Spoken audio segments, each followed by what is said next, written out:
బంగారం ధరలు అడ్డకోలుగా పెరిగిపోయినాయి, ఇంకా పెరుగుతాయి. నిత్యావసర వస్తువుల ధరలు పెరగడానికి రెడీ అవుతున్నాయి. పెట్రోల్ డీజిల్ ధరలు పెరగడానికి రెడీ అవుతున్నాయి. దానికి కారణం ఎన్నికలో లేకపోతే కంట్రోల్ లేకపోవడమో కాదు.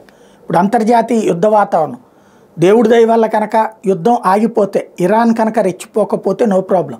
ఇరాన్ రెచ్చిపోయి యుద్ధానికి దిగిందంటే ఇరాన్ని కంట్రోల్ చేయడానికి ఏకంగా ఇజ్రాయెల్ యుద్ధానికి దిగుతుంది. అదే జరిగిందంటే ఇజ్రాయెల్ కోసం అమెరికా దిగుతుంది.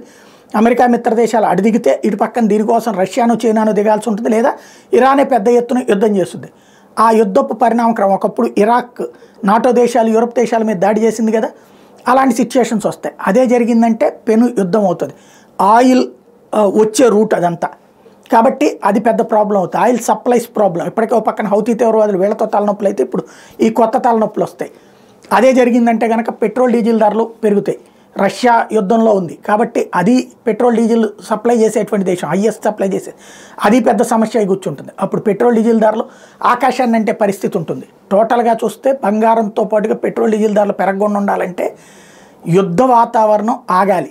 లేదంటే ఎప్పుడైతే పెట్రోల్ డీజిల్ ధరలు పెరుగుతాయి, నిత్యావసర వస్తువుల ధరలన్నీ మండుతాయి.